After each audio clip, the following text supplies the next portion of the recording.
conclusions watching CM Punk's MMA debut against Mickey Gall in Cleveland? Definitely way in over his head. I mean, you're the MMA expert. I'm the casual MMA fan who just tunes in occasionally for big matches like the one. But it got your curiosity. It got a lot of people's interest to watch this. It was the most.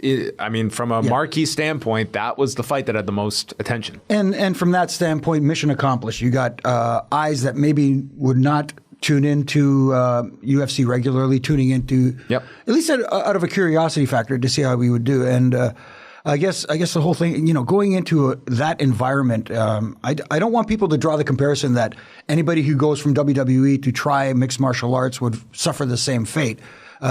Maybe a lot of them would, but you can't compare the two. It's two different complete animals. So Conor McGregor calling him, all the WWE guys, the P word. I don't know. Are we allowed to say it on here? Oh, I don't know where our regulations stand, Jimmy. I don't know. Are we PG here? But anyways. He wore his blue shirt today. Yeah. There you go. SmackDown Blue. I'm representing. But, yeah. I'm curious if he fought again, regardless of an organization. Is your interest level, would it still be there? Do you want to see him continue to fight? Because that's kind of the question that UFC has to ask is like, where is the general interest in this guy fighting again, and mainly not releasing him and just sending over to a competitor like Bellator? Yeah. Again, from a curiosity standpoint, I would be interested to see him fight. Obviously at 37 years old, that's a tough age to be a rookie, especially in mixed martial arts, as you can attest. And without the background. No background in it whatsoever. I mean, you could train all you want, Muay Thai or whatever, but you've never had like one amateur professional fight. So, but there is that curiosity factor for me, at least anyways, in the sense that I would like to see if he learned anything, if he progressed at all, and if it would be something that he might pursue going forward, or is this going to be one more time and get his butt kicked and then just have to really hang up the gloves? All right, we'll move over to Backlash. This was a show that we talked about last week, that they had 6 announced matches, and it turned out to be, I mean, they did add the one match on the kickoff show with Apollo Crews and Baron Corbin, but largely kept it intact with the glaring exception of Randy Orton, who was not cleared and did not have his match with Bray Wyatt. Was written off with an angle backstage, and then did show up for an RKO with Kane as the replacement, defeating Bray Wyatt. What did you think of the handling of Randy Orton? I mean, it has been reported by a number of outlets, the fact that this is believed to be concussion related. He hasn't done a match since the Brock Lesnar one, which really makes that finish a perplexing one, I think, in hindsight and even in foresight, to look at that finish and look at the end result here of this guy who has now not worked since SummerSlam. What did you think of how they handled everything with Randy Orton? See, it all depends on whether the reports of the concussion are accurate. I'm not saying they aren't. I don't know. And if and this is a big if it's because they were cautious for reasons of a concussion, then to continue to advertise this the way they did, I thought was inappropriate. I thought what they could have done to maybe is say that, just announce it, like Randy Orton suffered a concussion at the hands of Brock Lesnar. He is scheduled to face Bray Wyatt at Backlash if he is cleared by then. They could have handled it that way, and that way you have a little bit of an out, and you can have a replacement like Kane or whoever you decide to do. But doing it this way, and again, like you said, John, performing the RKO at the end of the match, and if it is a concussion-related issue that he has, that, like you said, is very perplexing, because for a company that's been pretty hard line on concussions of late. Yeah, so it makes me wonder, is it the concussion that they were more worried about, or maybe I don't know how. See, I never got a good shot of Randy's head where he took the 10 staples. So maybe that the wound hasn't healed quite properly, and the worry was that it would get busted wide open again, and then you'd have a similar incident to what you had at SummerSlam. So depending on the circumstance, if it was a concussion, I think they handled it the wrong way. If it isn't a concussion, it was more worried about the staples or anything. Again, maybe they were thinking that it would be healed in time. They did go ahead, and AJ Styles wins the WWE title. I thought the main event was fantastic. I thought these two had an excellent main event match, and I think the right guy has the title. I thought they were going to get at least 2 matches out of this, which they still could, but instead the title is now on AJ Styles. And to be honest, I think this guy is the best guy all around in this company at the moment, and he is definitely the top guy on SmackDown. So I was definitely in favor of this title switch. I mean, AJ is the top guy on SmackDown, and now the title is on the top guy. Yeah, I totally agree. I thought it was going to go at least one more before the title switch. I mean, the title does belong on AJ Styles right now. He is, in my opinion, the MVP of not only SmackDown, but of the WWE right now. You know, the big question mark was how is he going to handle himself in the WWE environment under the WWE style, and would he handle himself well on the microphone? He's, aces across the board for him in that regard. I just think it's probably going to set up No Mercy. We'll get the rematch because, obviously with the finish, with the low blow, that'll play into it. And then, probably the blow-off will be Survivor Series, and then maybe we get a returning John Cena trying to recapture his smile.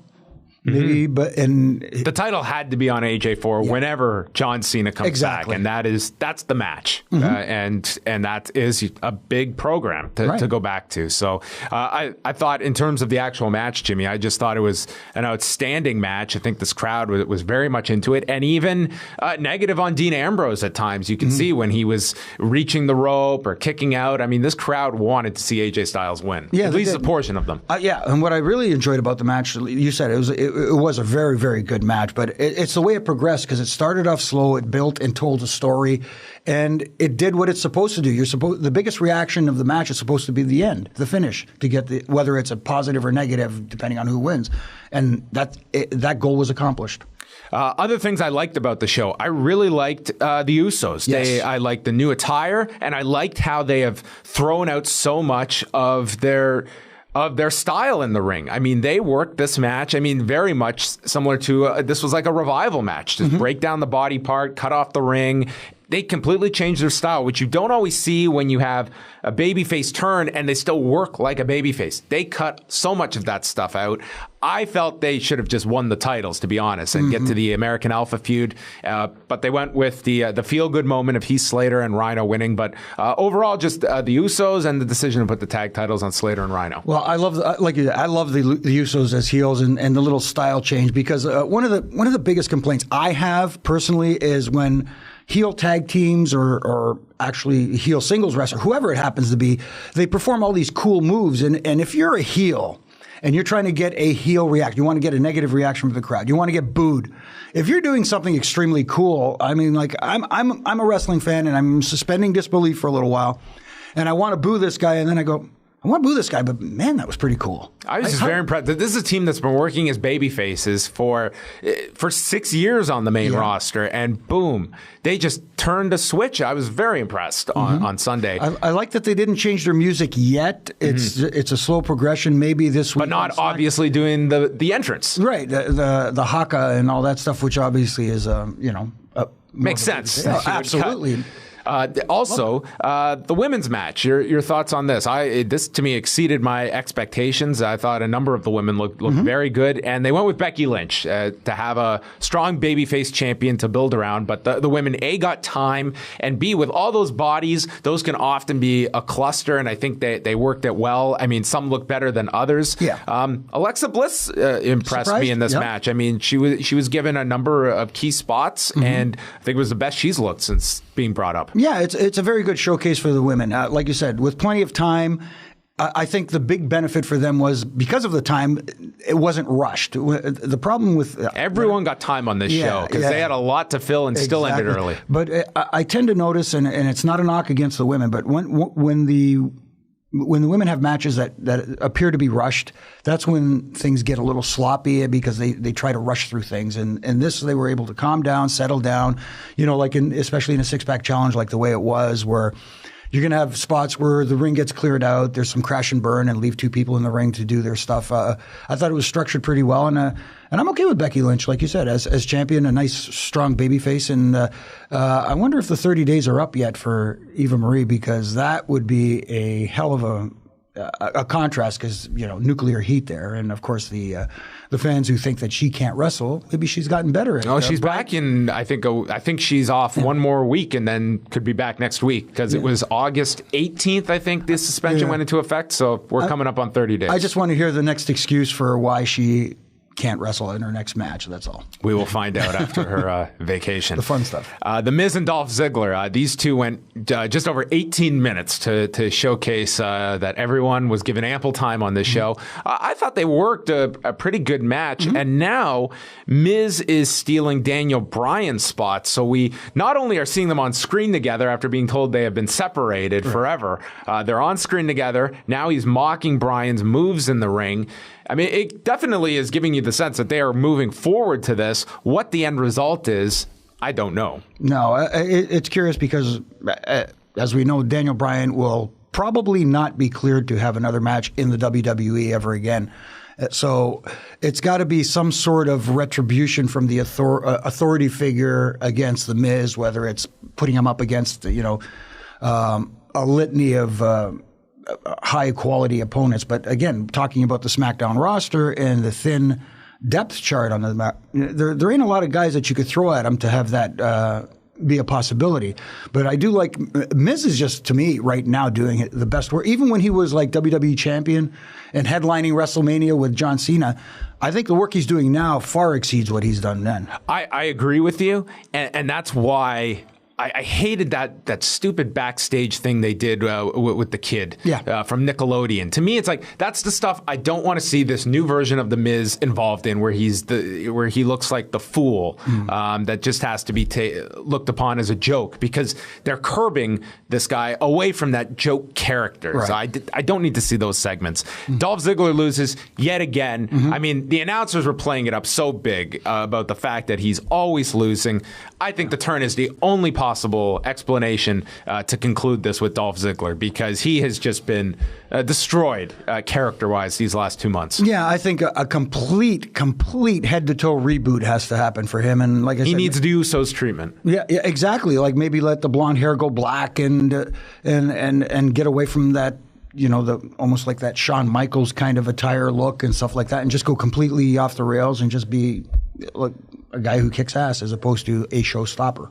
And, of course, we mentioned Kane was the replacement for Randy Orton. They had a no-holds-barred match to give them the luxury of using weapons. And then, as we mentioned, Orton came in, RKO. And Kane gets the win, surprisingly. I mean, it was largely credit to Randy Orton here. And I guess it's just going to be a wait and see until Orton is cleared that they can get the match out of Bray Wyatt. Unlike most people, I'm looking at this glass half full, and I know people are complaining, is Bray Wyatt ever going to get a win on a pay-per-view? And I get that point, but at the same time, the money feud is with him and Randy Orton. It's not with him and Kane.